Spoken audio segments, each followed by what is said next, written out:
জাকাত বিষয়ে প্রথমেই আমাদের যে কথাটা বুঝতে হবে, একেবারে মৌলিক একটা কথা, সব ধরনের সম্পদের উপর জাকাত আসে না।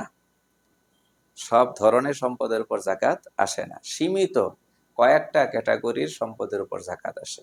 এই জন্য আমরা জাকাতের যে হিসাবটা করব, এই সীমিত কয়েকটা ক্যাটাগরির ভেতরে থেকেই আমরা সেই হিসাবটা করব। জাকাত মূলত আসে হলো 5 প্রকার সম্পদের উপর। আমাদের যুগের মানুষ বুঝতে সুবিধা হয় মতো করে বলবো যে 5 প্রকারের সম্পদের উপর জাকাত আসে। এই 5 প্রকারের বাইরে যদি অনেক দামি সম্পদও থাকে, সেটা জাকাতের হিসাবে আসবে না। 5 প্রকার কি কি? 5 প্রকারের 1 নাম্বার হচ্ছে স্বর্ণ। স্বর্ণটা যে কোনো আকৃতিতে থাকুক, যে কোনো আকৃতি বললাম এই জন্যই, স্বর্ণ অনেক সময় দেখা যায় অলংকারের আকৃতিতে আছে, অলংকার হিসাবে আছে, অথবা সেটা বার হিসাবে আছে। তো আবার যে কোনো উদ্দেশ্যে থাকুক, যে কোনো উদ্দেশ্য বলতে কেউ ব্যবহারের উদ্দেশ্যে রেখেছে, ব্যবহারে রাখছে। আবার কেউ হতে পারে যেটা কিনে রেখে দিছে, একটা সম্পদ হিসেবে রেখে দিয়েছে, পরবর্তীতে হয়তো বিক্রি করে দেবে অথবা নিজের সন্তানদেরকে দেবে। যে কোনো উদ্দেশ্য হতে পারে, ব্যবহারে নাই, অন্য কোনো উদ্দেশ্যে আছে। তো স্বর্ণটা জাকাতযোগ্য মাল প্রথমে। এটা যে কোনো আকৃতিতে থাকুক এবং যে কোনো উদ্দেশ্যে রাখা হোক। আর 2 নাম্বার আসবে হলো রূপা। রূপার ক্ষেত্রেও একই কথা। রূপা আমাদের সাধারণত মানুষ কম রাখে, তারপরেও রূপাটা জাকাতযোগ্য সম্পদ। এটা যে কোনো আকৃতিতে থাকুক এবং যে কোনো উদ্দেশ্যে রাখা হোক। এরপরে যেটা আসবে সেটা হচ্ছে আপনার ক্যাশ টাকা। আমি এটা পরে দেখাচ্ছি এখানে বিস্তারিত। টাকা, আমরা যেটাকে টাকা বলি বা মুদ্রা বলি, সেটা আমাদের দেশীয় টাকা হোক অথবা বিদেশি কোনো মুদ্রা হোক। টাকা, এই আমার মালিকানা টাকা, এই কথাটা অনেক ব্যাপক। আমার মালিকানা টাকা, যে টাকার মালিক আমি, এই মুহূর্তে সেটা আমার হাতে থাকুক বা না থাকুক, যে টাকার মালিক আমি, এটা এখন এই মুহূর্তে আমার হাতে আছে অথবা নেই, কোথাও আছে, কোথাও রেখেছি, আসবে পরে আমার কাছে, যে কোনো সময় আমি সেটা ব্যবহারে নিয়ে আসতে পারবো, সেই টাকাটা জাকাতযোগ্য। এটা জাকাতের হিসাবের মধ্যে আসবে এবং এর মধ্যে অনেক ব্যাখ্যা আসবে, আমরা এখানে দেখবো ইনশাল্লাহ পরে। আর 4 নাম্বার হলো জাকাত। 4 নাম্বার হলো আপনার ব্যবসার পণ্য। ব্যবসার পণ্য, সেটা কাঁচা মাল হোক অথবা উৎপাদিত পণ্য বা মাল হোক। ব্যবসার মাল বলতে বা ব্যবসার পণ্য বলতে যেটাকে বোঝায়, সেটা জাকাতযোগ্য। ব্যবসার যে মেশিনারিজ আছে, ব্যবসার যে উপকরণ আছে, আসবাবপত্র আছে, হ্যাঁ, দোকানপাট ইত্যাদি আছে, এগুলো না। ব্যবসার যেগুলো পণ্য, সেগুলো আসবে জাকাত হিসাবের মধ্যে। এই 4টা হলো স্বর্ণ, রূপা, টাকা, তারপরে হলো ব্যবসার পণ্য। আর 5 নাম্বার আর একটা আছে, সেটাকে আমরা বলতে পারি গবাদি পশু। আরবিতে কিতাবের ভাষায় যেটাকে সাইমা, বহুবচনে সাওয়াইম বলা হয়। সেটা বিশেষ ধরনের পশু, যেটা মাঠে চড়ে নিজেরা নিজেদের মতো করে তাদের খাবার খেয়ে নেয়। এদের খাবারের পেছনে টাকা খরচ করতে হয় না বছরের অধিক সময়। তো এরকম নির্দিষ্ট শর্তের কিছু গবাদি পশু। তো এই ধরনের গবাদি পশু বর্তমানে আমাদের সমাজে বা আমাদের সমাজের মানুষের কাছে বলতে গেলে নাই। এই জন্য ওটা নিয়ে আমরা এখানে আলোচনা করব না। তাহলে আলোচনা করব মোটামুটি কয় প্রকার মাল নিয়ে? 4 প্রকারের মাল নিয়ে। এই 4 প্রকারের মাল পুরুষের মালিকানায় থাকুক, নারীর মালিকানা থাকুক, এখানে মালিকানার ব্যাপারটা গুরুত্বপূর্ণ। আমাদের মুসলিম সমাজেও একটা গ্যাপ আছে, একটা দুর্বলতা আছে, অনেক সময় মালিকানা স্পষ্ট করা হয় না। যেমন একটা ঘরে অনেক কিছুই থাকে, কোনটার মালিক স্বামী কোনটার মালিক স্ত্রী, এটা অনেক সময় কি করা হয় না, নির্দিষ্ট করা হয় না। কোনটার মালিক বাবা কোনটার মালিক সন্তান, অনেক সময় নির্দিষ্ট করা হয় না। দেখা যায় মালিকানা একজনের, ব্যবহারে আছে আর একজনের, উনি ওনার মতো করে সেখানে তাসরুফ করেন। তো এটা কিন্তু ওই জাকাতের হিসাবের মধ্যে এসে বিশেষ করে ঝামেলা তৈরি করবে, আর এক জায়গায় ঝামেলা তৈরি করে। যে কোনো সময় যে কোনো মানুষ দুনিয়া থেকে বিদায় হইতে পারে। এখন যিনি বিদায় হয়েছেন তার রেখে যাওয়া সমস্ত সম্পদ মিরাজ হিসেবে বন্টন হবে। এখানে মালিকানার ব্যাপারটা গুরুত্বপূর্ণ। তো এই জন্য প্রত্যেকটা পরিবারে এই জিনিসটা পরিষ্কার থাকার দরকার, কার মালিকানায় কোনটা আছে, স্ত্রীর মালিকানায় কি কি আছে, স্বামীর মালিকানায় কি কি আছে, সন্তানের মালিকানায় কি কি আছে, বাবার মালিকানায় কি কি আছে। এটা বড় জরুরি জিনিস। যে মালিক তার উপরেই বিধানটা আসবে, জাকাত পরিমাণ সম্পদ তার কাছে থাকলে তার উপর জাকাত আসবে। এটা একটা গুরুত্বপূর্ণ বিষয়। এখানে এখানে যে আমরা একটা দেব, এখানে একটা ফরম্যাট বলতে পারি, এটা এটা পরবর্তীতে আমরা আমাদের গ্রুপে এটাকে পিডিএফ করে আমি দিয়ে দেব। কেউ প্রিন্ট আউট করে এটাতে হিসাব করাটা অনেক সহজ হয়ে যাবে। তো আমরা এখন হিসাবের দিকে যাই। প্রথমে বলছিলাম জাকাতে ৪ প্রকারের মাল আমাদের সমাজের মানুষের কাছে সাধারণত ৪ প্রকারের মালই থাকে। এই ৪ প্রকারের মাল জাকাতের হিসাবে আসবে। তার মধ্যে ১ নাম্বার হচ্ছে স্বর্ণ। ব্যবহৃত অলংকার হোক কিংবা ব্যবসার পণ্য, অলংকার, বার বা গিনি কয়েন যে আকারেই থাকুক সব প্রকারের স্বর্ণ হিসাবযোগ্য। এখন এখানে এই কয়েকটা ঘর বানানো হয়েছে। একটা হলো আপনার হিসাবটা যেন সঠিক হয় এবং নির্ভুল হিসাব হয়। তো এই জন্য এই কাজগুলো করতে পারলে খুব ভালো হয়। এক হলো আপনার কাছে কতটুকু স্বর্ণ আছে সেটা লিখে ফেলা। তারপরে বর্তমান বিক্রয় মূল্য, বর্তমান বিক্রয় মূল্য বাজারে একটা রেট থাকে, এটা একটা হলো খরিদের রেট আর একটা হলো বিক্রয়ের রেট। তো সাধারণত স্বর্ণ রূপার রেট যেটা যে নির্ধারণ করে সেটাকে আমরা বাজুস নামে চিনি না। তো ওরা যে রেটটা দেয় ওখান থেকে 17% মাইনাস করলে বিক্রয় মূল্যটা এসে যাবে এবং সেটা সতর্কতামূলক। তো আমরা এখানে আমার কাছে কতটুকু স্বর্ণ আছে সেটা লিখবো, তারপরে বর্তমান বিক্রয় মূল্য কত হতে পারে এই স্বর্ণটা সেটা লিখবো, তারপরে এর টাকাটা কত হয়। হ্যাঁ, এখন যদি কারো কাছে 5 ভরি স্বর্ণ থাকে আর বিক্রয় মূল্য যদি হয় কথার কথা 1,05,000 করে, কথার কথা 1,05,000 টাকা করে, তাহলে 1,05,000 ইন্টু 5 এই টাকাটা এখানে লিখতে হবে। কথার কথা 5,25,000 এখানে লিখতে হবে।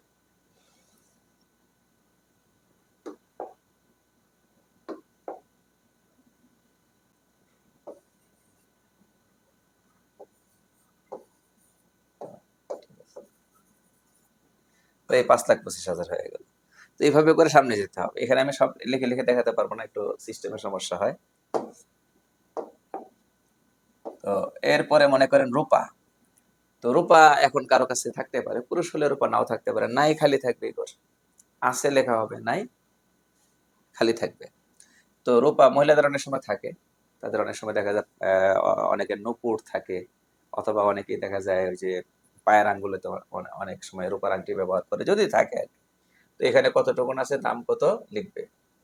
আচ্ছা, তারপরে হলো টাকা। টাকার ক্ষেত্রে অনেক কথা, যেমন 1 নাম্বার হলো নগদ টাকা। নগদ টাকার ব্যাপারটা তো বুঝি, আমার কাছে কত টাকা আছে এটা আমি একটু দেখবো। তারপরে হলো কারো কাছে গচ্ছিত আমানত, আমি কারো কাছে টাকা রেখেছি, জমা রেখেছি, এটা যদি থাকে লিখবো। অন্যের কাছে পাওনা টাকা, অন্যের কাছে পাওনা টাকা, এটার মধ্যে একটু ব্যাখ্যা আছে, সেটা হলো যা পাওয়া নিশ্চিত বা পাওয়ার আশা আছে। তো আমরা অনেক সময় অনেককে ঋণ দিই, তো অনেক সময় হয় এরকম যে কাছের মানুষকে ঋণ দেওয়া হয়েছে, কোনো আত্মীয়কে ঋণ দেওয়া হয়েছে, একটু গরিব বা অসহায় টাইপের লোক, বলার সময় বলেছে যে হাওলাত দেন, ঋণ দেন, তো আমিও দিয়েছি, কিন্তু আমিও চাইতে পারি না আর উনিও বছরের পর বছর দিচ্ছেন না। তো অনেক ক্ষেত্রে সম্ভাবনা হয় এমন যে দিবেনই না, ব্যাপারটা এরকম মনে হয়। তাহলে ওই টাকাটার হিসাব করতে হবে না। এখানে হলো যা পাওয়ার নিশ্চিত বা পাওয়ার কি আছে, আশা আছে। আর একটা হলো না, ওই লোক ঋণ শোধ করবেন, এখন পারতেছেন না, 5 বছর পরে হলেও শোধ করবেন, 10 বছর পরে হলেও শোধ করবেন। তাহলে এই ধরনের ঋণ আমার কাছে, আমার টাকা তো অন্যের কাছে পাও না, যা আছে সেটা আমি লিখবো। এখানে আরেকটা কথা মনে রাখতে হবে, এই টাকাগুলোর জাকাত এই বছরই আদায় করা আপনার জন্য আবশ্যক না। এখানে একটা সুযোগ আছে, সেটা হলো টাকাটা যেহেতু আসেনি, আমি এই বছর জাকাত দিব না। যদি 26 সালে আসে 26 সালে দেব, যদি 27 সালে আসে 27 সালে দেব, আর যদি 28 সালে আসে 28 সালে দেবো। একটা কথা আছে, আমি যখন আসে তখন দিতে পারি, কিন্তু যখন আসবে পিছনের গুলো সহ দিতে হবে। 25-এরটাও দিতে হবে, 26-এরটাও দিতে হবে, 27-এরটাও দিতে হবে, 28 তো রানিং বছর হিসেবে দিতে হবে। তো এই জন্য অনেকেই এই ধরনের ঋণের ক্ষেত্রে সহজ করে ফেলে আর কি, যে প্রত্যেক বছর আদায় করে দেয়, তাহলে আর ঋণের ওই আলাদা হিসাব থাকলো না আর কি। তারপরে হলো সিকিউরিটি মানি। সিকিউরিটি মানি আমরা জানি যে বিভিন্ন ক্ষেত্রে আমরা অনেক সময় অ্যাডভান্স নেই। তো এটা আবার দুই রকম হয়, যা সম্পূর্ণ ফেরতযোগ্য, অ্যাডভান্স হিসাবে প্রদত্ত, অফেরতযোগ্য অগ্রিম ভাড়া নয়। যেমন কথার কথা বাড়িওয়ালাদের ক্ষেত্রে অনেক সময় হয় যে অ্যাডভান্স একটা নেওয়া হয়। তো এই ক্ষেত্রে দুই রকম হতে পারে। এক হলো যে শেষে উনি যখন বাড়ি এই বাড়িতে আর থাকবেন না, তখন এই টাকাটা শেষের দিকে বাড়ি ভাড়া হিসেবে কেটে রাখা হবে। তাহলে এইটা এখানে আসবে না, এটা ওই ক্যাশের মধ্যে চলে যাবে, যখন ছিল ছিল, নাই নেই। আর এখানে যেটা বলা হয়েছে সেটা হলো আপনি কোথাও অ্যাডভান্স দিয়েছেন সেটা আপনি ফেরত পাবেন। আপনি দিয়েছেন ওটা কর্তন হবে না, অগ্রিম ভাড়া হিসাবে বা কোনো হিসাবে কর্তন হবে না। যেটা আপনি দিয়েছেন সেটা আপনি পাবেন, সিকিউরিটি মানি হিসাবে দিয়েছেন, সিকিউরিটি মানি হিসেবে একসময় আপনি পেয়ে যাবেন। তাহলে ওই আগের সূত্রটা মনে রাখলে হবে যে এই টাকার মালিক আপনি, এই মুহূর্তে আপনার কাছে না থাকলেও এই টাকা আপনার কাছে একসময় কি করবে, ফেরত আসবে। তারপরে হলো বৈদেশিক মুদ্রা। কারো কাছে ডলার আছে, রিয়াল আছে, অথবা অন্য যে কোনো দেশের কি আছে, মুদ্রা আছে, হতে পারে সেখানে 50,000 অথবা 1 লাখ টাকা সমমূল্যের কি আছে, বৈদেশিক মুদ্রা আছে। তাহলে এখানে আমাদের দেশের টাকায় সেটা কত হয়, বর্তমান এক্সচেঞ্জ রেট যেটা, সেই টাকাটা এখানে লিখে দেওয়া হবে। তারপরে হলো ব্যাংকে আমরা বিভিন্ন রকমের অর্থ রাখি, টাকা রাখি, বিভিন্ন হিসাবে রাখি। তো এখানে আমার টাকা এবার যে ধরনের হিসাবে রাখি, যেমন current savings account, fixed deposit, TPS, FDR ইত্যাদি যাবতীয় অ্যাকাউন্টে জমা অর্থ। তো এই টাকাগুলো কিন্তু আমার এবং একসময় আমার কাছে ফিরে আসবে। তো এই জন্য এগুলো হিসাবের মধ্যে আসবে। এখানে একটা কথা মনে রাখতে হবে, নিজের জমাকৃত ব্যালেন্স যেটা, সেটাই এখানে লিখতে হবে। অতিরিক্ত ইন্টারেস্ট পুরোটাই সাদাকা করা জরুরি। এটার অর্থ হচ্ছে আপনি যত টাকা রেখেছেন সেটা আপনার টাকা, আর ব্যাংক যেটাকে ইন্টারেস্ট হিসেবে আপনাকে দেবে এটা কিন্তু আপনার টাকা না। হারাম টাকার মালিক ব্যক্তি হয় না। এই জন্য শরীয়তের বিধান হলো হারাম টাকা সৎকা করে দিতে হয়। তো এইখানে আমি যেটা লিখবো, অঙ্কটা লিখবো, সেটা কোনটা, আমার জমাকৃত টাকা যেটা সেটাই লিখবো, শুধু অতিরিক্তটা না। তারপরে হলো অনেক সময় বিশেষ কিছু অ্যাকাউন্ট মানুষ করে থাকে, যেমন হজ করবেন, 5 বছর পরে বা 10 বছর পরে উনি হজ করবেন, অল্প অল্প করে জমা করেন, এই ধরনের একটা অ্যাকাউন্ট। সন্তানাদের বিয়ের জন্য অল্প অল্প করে টাকা জমা করতেছে। এই টাকাগুলো যে উদ্দেশ্যে জমা করুক, টাকার মালিক তো ব্যক্তি, যে জমা করতেছে সে কি, মালিক। এবং যে কোনো সময় সেই টাকা উঠিয়ে যে কোনো কাজে ব্যবহার করার এখতিয়ার ওনার আছে, যদি ওনার একটা ভালো নিয়ত আছে সেটা ভিন্ন জিনিস। তো এখানেও নিজের জমাকৃত ব্যালেন্স যেটা আছে সেটা লিখতে হবে। এগুলোর মধ্যে যেটা আছে লেখা হবে, যেটা নাই লেখার দরকার নেই, খালি থাকবে জায়গাটা। তারপরে হলো স্যালারি অ্যাকাউন্ট। তো স্যালারি অ্যাকাউন্ট এটার মধ্যে হলো যে যারা বিশেষ করে বিভিন্ন পর্যায়ে চাকরি বাকরি করে, তাদের অনেকেরই স্যালারিটা অনেক সময় দেখা যায় সরাসরি ব্যাংকের মাধ্যমে আসে। তো দেখা যায় একটা ভালো অ্যামাউন্ট যদি হয়, তো সেখান থেকে প্রতি মাসে খরচের জন্য একটা টাকা উঠিয়ে এনে আর বাকিটা থেকে যায়। তো যেটা বাকি থেকে গেছে সেটা কিন্তু আস্তে আস্তে জমা হয়ে একটা পরিমাণ দাঁড়াবে, লিখতে হবে। সাধারণ মাসিক খরচের অতিরিক্ত জমা থাকলে সে টাকা, যেটা অতিরিক্ত আছে, যেটা খরচের মধ্যে চলে আসতেছে, এটা আর লিখতে হবে না। তারপরে হলো ব্যাংক গ্যারান্টি মানি। তো এটা আসলে যারা বিভিন্ন পর্যায়ে ব্যবসা বাণিজ্য করে থাকে, বিভিন্ন বড় বড় কাজ করে থাকে, তাদের এই ধরনের একটা ব্যাপার আসে, ব্যাংক গ্যারান্টি মানি, এটা আমরা বুঝি। হ্যাঁ, তো এটাও যেহেতু ব্যাংকে আখের তো যে শিরোনামেই হোক, আমার টাকাটা আমি জমা রেখেছি, তাহলে এই টাকার মালিক কে, আমি। বাস এটাও এখানে লিখতে হবে। তারপরে হলো বিমার জমাকৃত প্রিমিয়াম। অনেকেই অনেক রকম বিমা করে, তো সেইখানে নিজে যে টাকাটা জমা করে বিভিন্ন সময়ে ধাপে ধাপে জমা করেছে, সেখানেও একই কথা, ব্যাংকের মতোই নিজের যতটুকু জমা করেছে ওটা লিখতে হবে। অতিরিক্ত যতটুকুন ওই বীমা কোম্পানি দিবে সেটা পুরোটাই যেহেতু মানে সুদ, ওই জন্য ওটা সৎকার করা জরুরি। এরপরে আরো কিছু আমাদের অর্থের আছে, সোর্স থাকে, যেমন অনেকেই বন্ড ক্রয় করে থাকে, খরিদ করে থাকে, ট্রেজারি বিল আছে, সঞ্চয়পত্র আছে। তো এগুলোতেও আমার কিছু টাকা আছে। তো সেগুলো যদি থাকে, না থাকলে নাই, এরকম কারো কাছে যদি কারো যদি থাকে, তার বন্ড খরিদ করা আছে, ট্রেজারি বিল আছে, তার সঞ্চয়পত্র আছে, তাহলে এইখানেও এই খরিদ করতে গিয়ে যে টাকাটা দিয়েছিল ওই টাকাটার মালিক সে, এটা সে এখানে লিখবে। আর ওই প্রতিষ্ঠান তাকে যা দেবে ওটা লিখতে হবে না, ওটা ওই, কারণ এগুলো আমাদের দেশে হালাল তরিকায় সাধারণত হয় না। তো ওই জন্য ওই টাকাটা যদি কখনো দেয় সেটা সৎকার করে দিতে হবে, ওটা জাকাত যোগ্য না। তারপরে প্রভিডেন্ট ফান্ড। প্রভিডেন্ট ফান্ডের হিসাবটা বোঝার জন্য একটু সহজ করে দিই। প্রভিডেন্ট ফান্ড নর্মালি দুই রকম। একটা প্রভিডেন্ট ফান্ড আছে হলো বাধ্যতামূলক, যে ওখানে আমার কোনো এখতিয়ার নাই, আমার স্যালারি থেকে প্রতি মাসে এত পার্সেন্ট কর্তন করে রাখবে, এখানে আমার সম্মতি নিবে না, আমি হ্যাঁ বললেও রাখবে, না বললেও রাখবে। তো এই প্রভিডেন্ট ফান্ডের বিধান একটা। আর একটা হলো ঐচ্ছিক, এখতিয়ার দেওয়া আছে, যে আমি যদি বলি যে আমি সম্মত আছি, তাহলে প্রভিডেন্ট ফান্ডে আমার টাকা অ্যাড হতে থাকবে, কেটে কেটে রাখবে। আর যদি বলি যে না আমি প্রভিডেন্ট ফান্ডে যুক্ত হচ্ছি না, তাহলে আমার টাকা, আমার স্যালারি যা ফুল ফুল আমাকে প্রদান করবে, প্রভিডেন্ট ফান্ডে জমা করবে না। তো দুইটার বিধানের মধ্যে অনেক ব্যবধান, সেটা সরকারি প্রতিষ্ঠান হোক বেসরকারি প্রতিষ্ঠান হোক। যদি প্রভিডেন্ট ফান্ড এই ঐচ্ছিক হয়, যদি ঐচ্ছিক হয় তাহলে এটা আমার মালিকানা জিনিস, এটা আমার ওই আমি নিজে কোথাও টাকা জমা রাখলে, সমিতিতে টাকা জমা রাখলে যেমন, ব্যাংকে টাকা জমা রাখলে তেমন, যেমন এখানেও এই প্রভিডেন্ট ফান্ডে যে টাকাটা জমা রাখছি সেটাও তেমন, এটা আমার সম্পূর্ণ এখতিয়ারি টাকা। এই জন্য এখানে যদি তারা লাভ দেয় আমাকে, মানে আমি যা জমা করলাম আমার কর্তৃত্ব টাকার পরিমাণ হলো কত, কথা 5 লাখ, তারা আমাকে দেবে হলো 10 লাখ। এই 2 লাখ টাকা যদি দেয় এবং সেটার সোর্স যদি হালাল না হয় তাহলে আমি নিতে পারবো না। কথা বুঝতে পারছেন নাকি? আমাকে দেখতে হবে কোত্থেকে দিচ্ছে। যদি হালাল ব্যবসা করে দিয়ে থাকে দিতে পারবো, যদি হালাল ব্যবসা করে না দিয়ে থাকে তাহলে দিতে পারবো না। কিন্তু যেটা বাধ্যতামূলক প্রভিডেন্ট ফান্ড, তো সেইখানে এটা এটা এটা এই টাকার মালিকই আমি না, এই এই এই টাকাটা মাইনাস করে যেন আমাকে স্যালারি দেওয়া হচ্ছে, আর ওই টাকাটা আমাকে ওই প্রতিষ্ঠান যেন একসময় আমাকে কি করবে, গিফট করবে বা দিবে, ওই টাকার মালিক আমি না।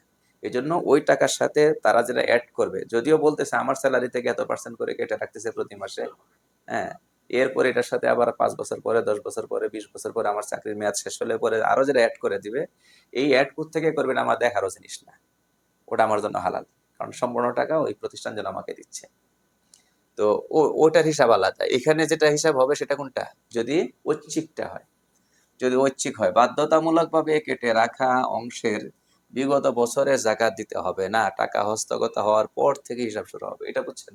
এটা হলো যে প্রভিডেন্ট ফান্ডটা বাধ্যতামূলক ছিল, এখন আপনি চাকরি করছেন 30 বছর, 30 বছর পরে আপনাকে বিরাট একটা টাকা দিয়েছে, যেদিন দিছে এটাও আপনার ক্যাশ টাকা হিসাবে এসে গেছে, এখন ওই বছর থেকে হিসাব হবে, পিছনের কোনো হিসাব কিতাব এটার সাথে যুক্ত হবে না। কোম্পানির শেয়ার, তো কোম্পানির শেয়ারগুলো তো সাধারণত আবার 2 রকম হয়ে থাকে, এখানে আছে, দুটি লেখা আছে এখানে। কোম্পানি থেকে ডিভিডেন্ড পাওয়ার উদ্দেশ্যে ক্রয়কৃত, মানে কোম্পানি যে লাভ করবে সেখান থেকে আমি অংশ নেব, ওই রকম উদ্দেশ্যে আমার এই শেয়ারটা খরিদ করা। তাহলে এখানে ওই যে কোম্পানির যে ব্যালেন্স শিট আছে সেটা দেখে ওটা তাদের কাছ থেকে জেনে নিতে হবে, সেখানে আমার অংশটা কত দাঁড়ায়, তো ওটা আমি এখানে লিখবো। আর একটা তো আছে হলো আপনার এই ক্যাপিটাল গেইন, তথা সেকেন্ডারি মার্কেটে ব্যবসার উদ্দেশ্যে ক্রয়, তো ওই যেটা এখন আমি কিনলাম, কয়েকদিন পরে আমি ভালো একটা পাইলে বিক্রি করে দেবো, এরকম যেটা আছে আর কি। তো সেখানে নিজের মার্কেট ভ্যালু হিসাবে লিখতে হবে, মার্কেট ভ্যালু যা আছে সেটাই লেখা, অঙ্কটা লিখে দিতে হবে। তারপরে হলো সমিতিতে সঞ্চিত অর্থ, বিভিন্ন রকম সমিতি অনেক সময় নিজেদের উদ্যোগে নিজেরা করে থাকে, এখানে যে টাকাটা জমা আছে। ব্যবসা বিনিয়োগকৃত অর্থ, যদি যৌথ ব্যবসা হয় তাহলে নিজের অংশ যতটুকু সেটা। তারপরে ব্যবসায়িক পণ্যের মূল্য, এখন এই ব্যবসায়িক পণ্যের ব্যাপারে একটু ব্যাখ্যা দিই। ব্যবসায়িক পণ্য টাকাকে বলা হয়, ওই যে আমাদের স্বর্ণ, রূপা আর হলো টাকা, এই তিনটার হিসাব চলে গেছে, এখন হলো ব্যবসা। এই ব্যবসার ব্যাপারটা আমি বোঝার জন্য আমি বলি যে ব্যবসা মূলত 2 রকম, একটা হলো পেশাদারি ব্যবসা আর একটা হলো অপেশাদারি ব্যবসা। এটা বোঝার জন্য বলছি। পেশাদারি ব্যবসা কেমন, যেমন একজন মানুষ নিজেই পরিচয় দেয় যে কি করেন, আমি বিজনেস করি, ব্যবসা করি, লোকেরাও বলে যে লোকটা কি করে, বিজনেস করে, ব্যবসা করে, এটা তো পেশাদারি ব্যবসা। আর একটা হলো অপেশাদারি ব্যবসা, মানে নিজেকে ব্যবসায়ী মনে করা হয় না, আবার কেউ তাকে ব্যবসায়ী বলেও না, পরিচয় দিতেও ব্যবসায়ী নিজেকে বলে না কোথাও, কিন্তু ব্যবসা তার হচ্ছে কিরকম সেটা, মনে করেন এই ঢাকার মানুষ গাজীপুরে একটা জমি পাইছে ভালো, যে কোনো সূত্রে কিনে রাখলো, নিয়ত কি যে আজকে এই জমিটা কিনে রাখলাম আমি 30 লক্ষ টাকা দিয়ে, যদি আমি একটা ভালো রেট পাই পরবর্তীতে 5 বছর পর এটা 50 লক্ষ টাকা বা 70 লক্ষ টাকা, 80 লক্ষ টাকা বিক্রি করে দিতে পারবো। মানে নিয়ত হলো এটা, এই জমিটাতে আমি থাকবো না, নিজেকে বাড়ি করব না, নিজে কিছু করব না, চাষবাস করব না, বাগান করব না, কিচ্ছু করব না, এটা কিনছি নিয়ত করে যে পরবর্তীতে ভালো একটা দাম পেলে বিক্রি করে দেব। বিক্রয়ের নিয়তে যা কিনা হয় সেটা ব্যবসার পণ্য, সোজা হিসাব, বিক্রয়ের নিয়তে যা কিনা হয় সেটা কি, ব্যবসার পণ্য, যিনি করেন তিনি ব্যবসায়ী। এটা অপেশাদার, এই জন্য বলেন এটা অপেশাদার ব্যবসায়ী উনি, কারণ ওনার সাথে এইটার পেশাদারিত্বের কোনো সম্পর্ক এখনো হয়নি। এখন এই যে জমিটা উনি কিনেছেন, যেটা ভালো করে বুঝবেন, কিনার সময় কি করেছেন, বিক্রয়ের নিয়ত করে কিনেছেন, এইটা ব্যবসার পণ্য। আর একটা হলো কিনেছেন যে সেখানে উনি একটা সুন্দর বাগান বাড়ি করে থাকবেন, বাড়ি করবেন, বাগান করবেন ইত্যাদি। 5 বছর পরে বা 1 বছর পরে নিয়ত পরিবর্তন করছেন, না বিক্রি করে দেব, এটা এখনো ব্যবসার পণ্য হয়নি, কারণ এটা কেনার সময় কিসের নিয়ত ছিল না, ব্যবসার নিয়ত ছিল না। হতে পারে একজন একটা ফ্ল্যাট কিনছে, উনি থাকে কথার কথা উত্তরে ধানমন্ডিতে একটা সুন্দর ফ্ল্যাট পাইছে পছন্দের, কিনে ফেলছে 2 কোটি টাকা দিয়ে। কেনার সময় নিয়ত যে পরবর্তীতে তিনি সেখানে থাকবেন, কিন্তু থাকার নিয়ত করে কিনছেন, 1 বছর পরে 6 মাস পরে বললেন যে না ওখানে আর কি করবো না, থাকবো না, আখের বিক্রি করে দেব, এটাও ব্যবসার পণ্য না। কারণ ব্যবসার পণ্য হওয়ার জন্য শর্ত ছিল কি, যখন কিনেছেন তখন কিসের নিয়ত থাকতে হবে, বিক্রয়ের নিয়ত থাকতে হবে। কথাটা বুঝতে পারছেন? আবার কেনার সময় বিক্রয়ের নিয়ত ছিল, পরবর্তীতে থাকার নিয়ত হয়েছে। কেনার সময় কি ছিল, এই সাভারে জায়গা কিনলাম, ওখানে থাকবো টাকবো না, বিক্রি করে দেব। কিন্তু 6 মাস পরে বা 1 বছর পরে চিন্তা করলো না ওখানে একটা সুন্দর বাড়ি হবে, একটা বাড়ি করবো, তাহলে এটা আবার ব্যবসার পণ্য থাকে নাই। তাহলে ব্যবসার পণ্য হলো যেটা কেনার সময় আবার বিক্রি করে দেওয়ার নিয়ত করে কিনেছে এবং এই নিয়তের উপর কি আছে, সেটা ব্যবসার পণ্য। বুঝতে পেরেছেন? বুঝতে পেরেছেন তো? আর যেটা কিনাই হয় নাই, যেমন নাকি অনেক সময় দেখা যায় অনেকের, এই কৃষকদের হয়, যাদের অনেক জমি জমা আছে, কথার কথা 300 মণ ধান উনি উৎপাদন করছেন, তো 300 মণের মধ্যে হয়তো ওনার 50 মণ কি হবে, সংসারে খরচ হবে, খাপে যাবে, আর 250 মণ বিক্রি করে দেবেন।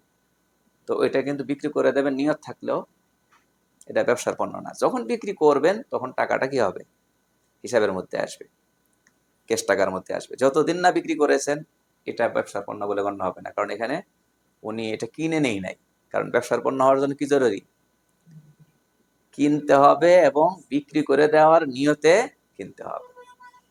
তো এটা অনেক সময় হয়, এই যে গ্রামে গঞ্জে থাকে, এই এক কুরবানি ঈদ যায়, আবার গরু কিনে রেখে দেয়, 1 বা 2টা গরু কিনে রেখে দেয়, এটাকে সারা বছর খাওয়াবে, পালবে, এর পরবর্তী কোরবানিতে আবার বিক্রি করবে। এই গরুটা কিন্তু ব্যবসার পণ্য, কারণ এটা কিনেছে কি নিয়ত করে, আবার বিক্রি করার নিয়ত করে। তো এই এই যে এই ধরনের ব্যবসায়িক পণ্য যেগুলো আছে, এগুলোর মাল কি বলে, মূল্যটা লিখতে হবে। পেশাদারি ব্যবসায়ী যারা, তাদের তো অনেক ব্যাপার স্যাপার আছে। এখানে যদি উনি ইন্ডাস্ট্রির মালিক হয়, তাহলে সেখানে ওনার কাঁচামাল আছে, উৎপাদিত মাল আছে। তো ওনার ইন্ডাস্ট্রির ভিতরে কাঁচামাল আছে কত টাকার, যদি 2 লাখ টাকার কাঁচামাল থাকে, কথার কথা আর কি, ছোট্ট ফ্যাক্টরি, 2 লাখ টাকার কাঁচামাল আছে, উৎপাদিত মাল আছে কথার কথা আরো 5 লাখ টাকার, তাহলে 7 লাখ টাকার ওনার কি আছে, ব্যবসায়ী পণ্য আছে। বাকি মেশিনারি যা আছে, হ্যাঁ, এরপরে বিরাট বিরাট ওনার ঘর আছে, আরো বিভিন্ন ব্যাপার স্যাপার আছে, সেখানে যদি 20 লক্ষ টাকার জিনিসও থাকে, আসবাবপত্র, মেশিনারিজ, এগুলো হিসাবের মধ্যে আসবে না, ওগুলো জাকাত যোগ্য না। আসবে কোনটা শুধু, ওই যেগুলো পণ্য, কাঁচা হোক বা উৎপাদিত হোক। আচ্ছা,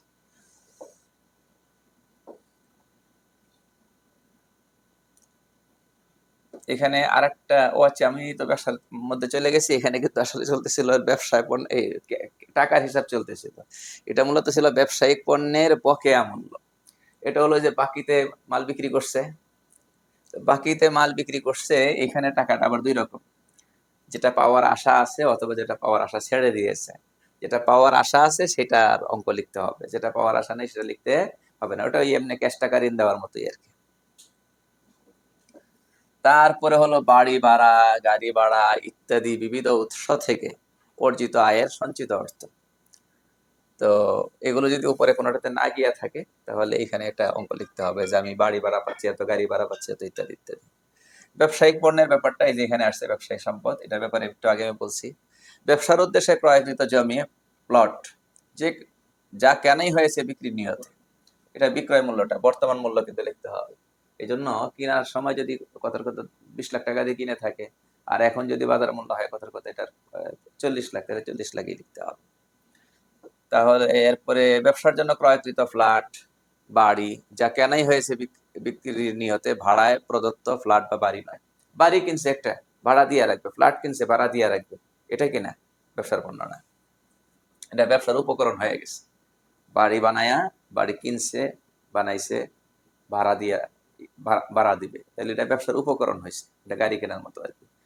1 কোটি টাকা দিয়ে গাড়ি কিনছে, রাস্তায় ছেড়ে দিছে, এটা থেকে প্রতিদিন উনি ভাড়া পাবে, তাহলে এটা ওই 1 কোটি টাকার গাড়ি ওনার ব্যবসার উপকরণ, কিনা ব্যবসার পণ্য না। বাড়িটাও এরকম। আচ্ছা, কোম্পানির বিক্রয়যোগ্য ব্যবসায়িক পণ্য, ওই যেটা বললাম আর কি, উৎপাদিত পণ্য, সকল ব্যবসার বিক্রয়যোগ্য পণ্য, যে কোনো ব্যবসা হোক সেখানে ব্যবসায়িক পণ্য তৈরির মজুদ কাঁচামাল, এই যে বর্তমান বিক্রয় মূল্য যেটা আর কি, ব্যবসার জন্য ক্রয়কৃত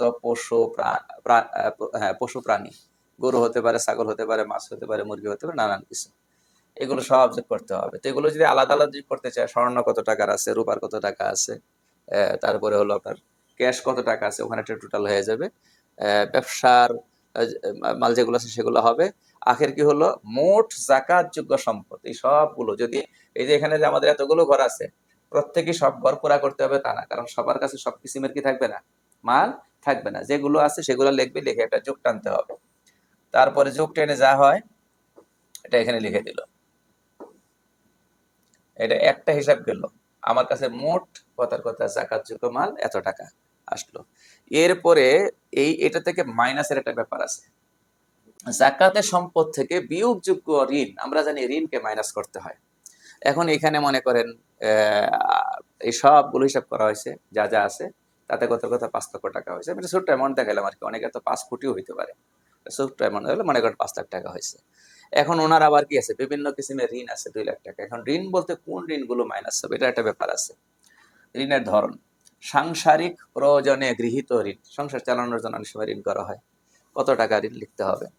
ব্যক্তিগত পর্যায়ে সকল ঋণ, এমন ব্যবসার সকল ঋণ যার উপর নিজের ও সংসারে খরচ নির্ভরশীল। ছোট ছোট ব্যবসায়ের জন্য ঋণ করে অনেক সময়, যে যে ব্যবসাটা দিয়ে তার কোন রকম সংসার চলবে, ছোট্ট ব্যবসায়ী যারা আছে, তাহলে এই ব্যবসার জন্য যে ঋণ করেছে, 5 লাখ টাকা ঋণ করে ব্যবসাটা চালাচ্ছে, এই টাকা দিয়ে আবার সংসার চলে, তাহলে এই ঋণ এটা কি হবে, মাইনাস হবে। এগুলো বলা লাগতেছে এই জন্যই, এই যে বড় বড় ইন্ডাস্ট্রির মালিক যারা, হ্যাঁ কথার কথা ওনার ইন্ডাস্ট্রি আছে 50টা, তো কত কত শত কোটি টাকার মালিক উনি, আবার ব্যাংক লোন তার চেয়েও কি আছে, বেশি আছে। এখন ওনারা যদি বলা হয় আপনি ঋণ মাইনাস করে জাকাত দেন, তাহলে উনি জাকাত খাবে, জাকাত দিবে না।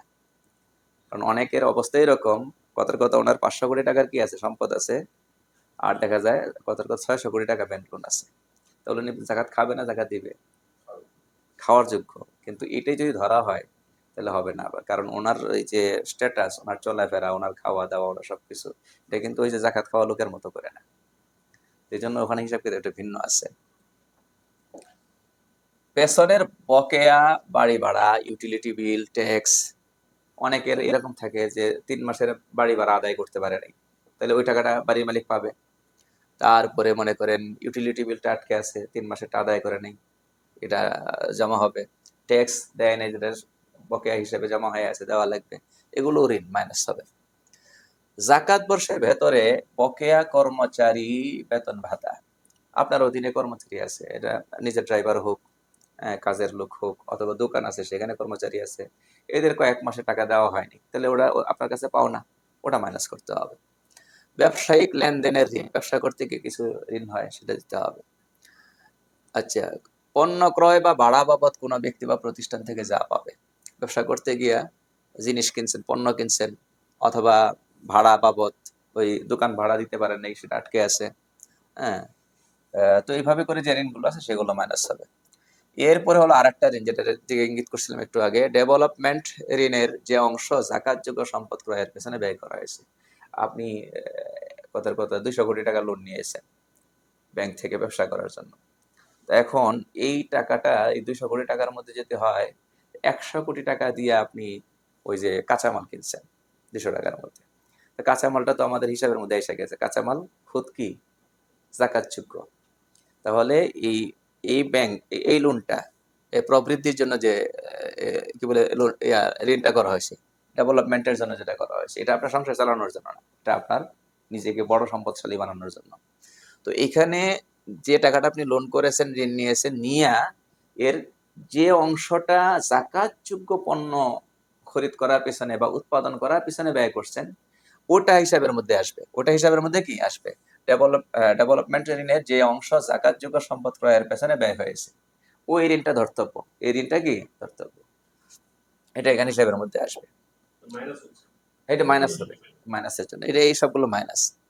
তারপরে হলো আমরা কিস্তিতে অনেক সময় বিভিন্ন রকম জিনিস কিনে থাকি, এটা ঘরে ব্যবহারের জিনিস হোক অথবা যে কোনো হোক, কিস্তিতে প্রতি মাসে একটা কিস্তি আছে, অথবা 3 মাস পর পর একটা কিস্তি আছে। তো এখন এই কিস্তি যদি হয় কথার কথা 3 বছর মেয়াদি কিস্তি, তাহলে আপনি কি পুরা টাকাটা ম্যানেজ করবেন নাকি প্রত্যেক বছর? না, 1 বছরে, এক জাকাত বর্ষে আপনি যত টাকা কি করবেন, সুদ করবেন, পরিশোধ করবেন, সেটা কি করবেন, ম্যানেজ করবেন শুধু। ইনস্টলমেন্টের ভিত্তিতে কিস্তিতে প্রদেয় মেয়াদি ঋণের যতটুকু 1 বছরে পরিশোধ করতে হবে, এক জাকাত বর্ষে পরিশোধ যতটুকু করবেন এটুকু মাইনাস, আর যেটা আরো 2 বছর পরে করো সেটা এখানে মাইনাস করতে হবে না। স্ত্রীর মহর, স্ত্রীদের মহর, এখানে একটা কথা আছে। এটা হলো যদি আপনার যদি টার্গেট থেকে প্রত্যেক বছর অল্প অল্প করে আদায় করেন, তাহলে এই জাকাত বর্ষে আপনি যতটুকু আদায় করার ইচ্ছা রাখেন সেটা মাইনাস করবেন, আর বাকিটা মাইনাস করবেন না। এখন আসেন, হিসাব হয়ে গেল। এখন এই ঋণ এইভাবে করে, এই যে কয়েক প্রকার ঋণ, কত টাকা হয়েছে, ধরলাম আমি এখানে 2 লাখ টাকা ঋণ হয়ে গেছে। তো আমাদের ওই দিক দিয়ে মোট জাকাতযোগ্য সম্পদের মূল্য ছিল 5 লাখ, আর ঋণ হলো 2 লাখ। এখন চূড়ান্ত হিসাবটা কেমনে করবো? চূড়ান্ত হিসাবটা করবো, এই মোট জাকাতযোগ্য সম্পদ দেখালাম এখানে 5 লাখ, ছোট্ট করে দেখালাম। এরপরে ওই যে বিভিন্ন কিসিমের ঋণ, সেগুলো মিলে হলো কথার কথা 2 লাখ। 2 লাখ মাইনাস তা আছে কত, 3 লাখ। এখন এই 3 লাখ থেকে আপনি এই জাকাতের পরিমাণটা, কত টাকা জাকাত আদায় করবেন, এটা আপনি 2 ভাগে ভাগ করতে পারেন, বের করতে পারেন। গুণ করেও পারেন, ভাগ করেও পারেন। গুণ করেও পারবেন, ভাগ করেও পারবেন। ওখানে আমরা দেখালাম 5 লাখ টাকা ছিল জাকাতযোগ্য সম্পদের মূল্য, ঋণ ছিল 2 লাখ, এরপরে বাদ থাকে, ওই ঋণটা বাদে থাকে হলো কত, 3 লাখ। এখন এইখানে আপনি এইভাবে করতে পারেন, এই 3 লাখ ইন্টু 0.025 দিলে যেটা বের হবে, এটা আপনার ওই 2.5%ই হবে আর কি। অথবা আরো সহজ করে ফেলতে পারেন, এত ঝামেলায় না গিয়া আপনি ওই 3 লাখকে 40 দিয়ে ভাগ করে ফেলতে পারেন। 40 ভাগের 1 ভাগ, তো 40 দিয়ে ভাগ করে ফেলতে সোজা হিসাব।